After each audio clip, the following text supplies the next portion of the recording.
Hello guys, what is going on? SonOfChelsea back here again. It's another episode of Added Time, this time on a Thursday instead of a Monday. Had to push it back this week, and thank you for submitting more questions today, because a lot of the questions for Monday's video were very Atletico specific in terms of the team, the lineup. Of course, that game has now happened, but today going to be answering your questions. Once again, thank you for submitting them, and apologies to those I couldn't get to. But let's get to your questions. Firstly here from TY7, who asks, do you think we should stick with the same 11 that played against Atletico for the next 3 to 4 tough games like Liverpool, United? I think Tuchel would love to. The issue is I don't think he's going to be able to, based on the short amount of time between these games. So we've got Man United on Sunday at 4:30, and then it's Liverpool on Thursday night away from home, and then I believe it's Everton. I think Everton was originally on Sunday. I think it's now on a Monday, and then I think it's another short week to the next one, which I think is the Sheffield United game or Leeds game. It's so intense at the moment. So Tuchel said, I think after the Burnley win, his first win as Chelsea's head coach, he said,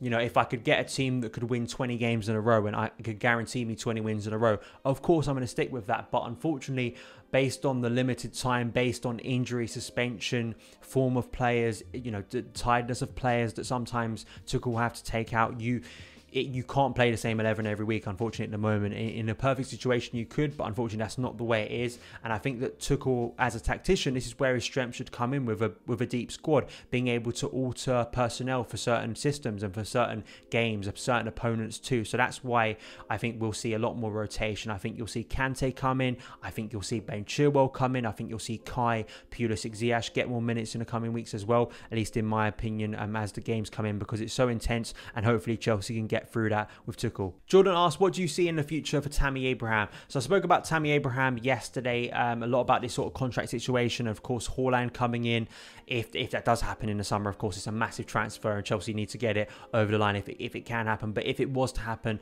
I was sort of discussing, and Chelsea fans have been discussing, the knock-on effect for someone like Tammy Abraham. I personally think that Tammy Abraham has done so well as a young player at Chelsea. I said this yesterday. I think in terms of his goal return, he's Chelsea's top goal scorer this season, and could very well be Chelsea's top goal scorer 2 seasons in a row. For a 23-year-old, there isn't an anomaly player like Haaland or Mbappe. I think that's really impressive. I think just for Tammy, I don't think, and this is sort of the thing I was speaking about yesterday, I don't think Tammy is going to leave this summer. I think he'll stay next year. I think he's got 2 years left on his contract, and probably will stay. It's just about seeing what happens, and I think it's a very smart play by Tammy Abraham. I don't think it's him as a player, his mentality throwing in the towel. You listen to Tammy, you listen to Mason, you listen to Callum, you listen to Reece. These players know the expectation level at Chelsea. They know their position is up for grabs and up for threat. Each year they have to keep improving, and it's about having that work rate and mentality to improve yourself, and that's what we've seen from Mason Mount and Reece James, and even at times this year, Tammy Abraham. I think the difficulty for Tammy is, as I said yesterday, it's about being at a club where the expectation level is competing for titles. Tammy Abraham is 23 currently. I think his goal return is really impressive and really encouraging for a player of his age. He could be brilliant by the age of 26, 27 when he gets into his prime. But are Chelsea willing to wait for that? And is Tammy Abraham willing to sit around when he gets to 24, 25, 26 to be a second choice striker? You know, he may be really good and may improve, but will he get the time on the pitch at Chelsea to develop when there could be other suitors for him who come in and guarantee him first team football? I think that's the thing to think about. So I think he'll be here next season. With Haaland, if he was to arrive, I think that he'd get enough time in other competitions. But I think for Tammy, it's a smart play to just wait and see what happens. Chelsea another asked, do you see a successful formation which has both Kai and Mason, or do you think it's one or the other?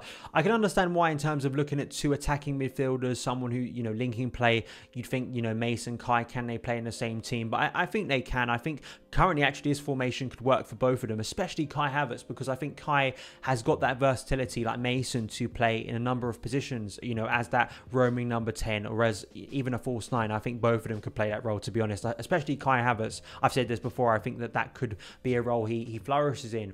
I think for Kai currently, the question mark over Kai Havertz is that fitness, you know, getting back into the first team, getting minutes again. Let's hope it can work, because I'd love to see Mason Mount and Kai Havertz in the same team. And Tuchel has a lot of options now in terms of his squad, and I wouldn't put it past him having both of these players in his starting 11. So we'll have to wait and see. Rob asked, what would you do with the current centre-back crop in the longer term, and what do you think will happen?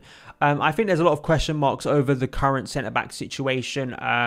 once again, I don't just want to be influenced by Tuesday night's result. Christensen did really well, Rudiger did well, Dave did well, but you have to think about the long term here with certain players, and we have to see longer trends with certain players as well.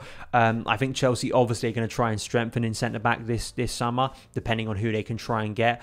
It does seem like they're going to try and go for a player in their prime, or at least younger. I was speaking to Dan McCarthy last week, and it seems like that older centre-back, like with Thiago Silva, that doesn't seem to be who they're prioritising. So we have to wait and see on that front, but there are other names as well. There's loan players like Mark Gurhey, like Ethan Ampadu, that could come back into the fray here. I think it's difficult because I think that there'll be certain players like Kurt Zouma who I think will look at it and go, if I'm still not in the fray by the end of the season and Chelsea then go out and buy another centre-back on top of that, and I'm not sort of a favoured player under Tuchel, I will look elsewhere, because I think there will be clubs in the Premier League that would sign him. So I think some of those centre-backs will be leaving. I think there's just too many centre-backs at the moment. And I think for maybe some of those younger centre-backs like Fikayo Tomori, big question mark over him. I think for someone like Gurhey, it's good, because I think that Gurhey, if he comes back, if he doesn't really stay for the season, if he goes out on loan, not the end of the world, is it? He's a very young player. I think for Tomori, it could be a breaking point for him this summer. If he's continuing to play for AC Milan, he may not see his future at Chelsea. So many question marks, and I think that's the thing that Tuchel will probably be prioritising and looking at for next season, because this season I think he's got a load of players on board. I think the bigger question mark for me is currently how many of the current starting 11 will be here next season. How many of these players does Tuchel actually see in his long-term plans in terms of next season, in terms of a team that could compete for the title? How many of these players are just sort of on board for the current moment to sort of maybe get their value up to just be a part of the squad currently, but then will be eventually sold? That's a big question mark that has to be answered in the coming months. Darren asks, is Jorginho back to his old self? I think in terms of being that regista, being that dictator of play, I mean, it's not quite the same system as Sarri's system for him. He's not quite the same player, but he is being very useful for Tuchel at the moment in terms of the position he's playing. I think he's being very reserved or very limited in terms of the movements he's making. When you look at his average positions, his heat map, he's very much staying at the centre of the pitch at the moment, because I think there are limitations to his game. I've always been a supporter of Jorginho. I've always been an admirer of his style of play. I think it's about understanding the type of player he is and what he can bring to your team. I think it's really simplistic and just stupid to call him a useless player. I think it's a really lazy way to describe any player. I think you have to look at a certain player's sort of attributes and what can they bring to your system, and that's the role of a coach, to try and get the best out of players in their systems. Jorginho is that type of player who sees the bigger picture on a pitch, can conduct play, can be that regista, that metronome, someone that ticks over the ball over and over again. And if you want control of the ball, I think Jorginho is a very good player, and we're seeing that at the moment. There are limitations to his game. There's no denying that. There are limitations to many players' games. It's about, as Tuchel, if you're going to have Jorginho as a main player within your system, how can you limit his weaknesses and highlight his positives? And that's what he's sort of doing at the moment.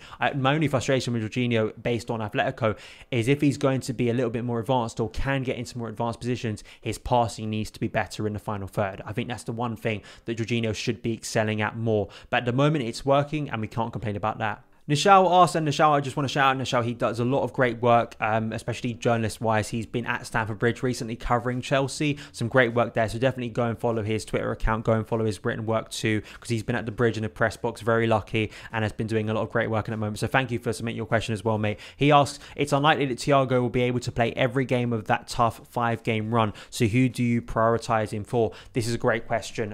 In weeks where there's 3 games, we've seen this earlier in the season, you can't really play him for all of those games. And I think the great thing is about Christensen playing so well, it's given Tuchel that option in that 3-back system, that there is another player in this team, or at least squad at the moment, on form that can competently replace Thiago Silva. Thiago's an amazing player. I would love to see Thiago back as soon as possible. Man United's a massive game. Liverpool's a massive game. Everton's a massive game. If he can only play 2 of the 3, I think I'd go for Man United and Liverpool, and I'd bring Christensen in for Everton. Simply because I think that in terms of possession, I think that we'll have more of the ball against Everton than we will against Man United and Liverpool.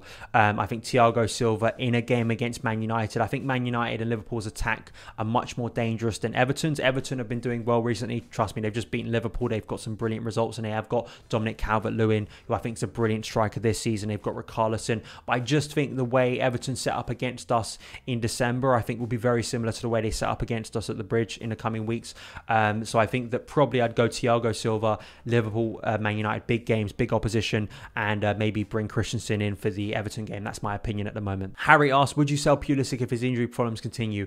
A massive, massive question. I don't think Chelsea should be looking to sell Christian Pulisic, but I think this is if his injury problems continue, as you say, I think it will be inevitable, because you can't rely on a player who's constantly getting injured. I see many people defending Pulisic, saying, oh, if he only got more minutes in the first team, he'd have the same goal involvement and same stats as last year.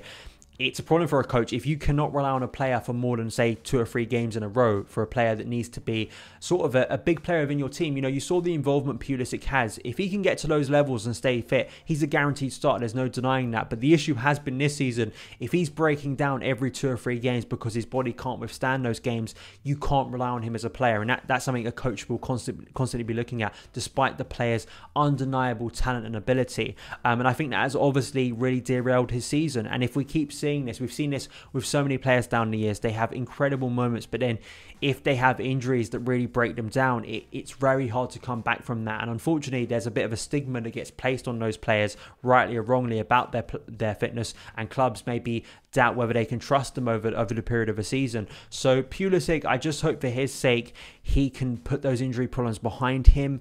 But it's more concern. I think things like Southampton really do concern me, because if he's pulling up for, say, 1 game, it's not even like extended periods of injury. If you can't rely on him, and at this age he's already got those amount of injuries, there is a concern, absolutely, and a question mark over his long-term future.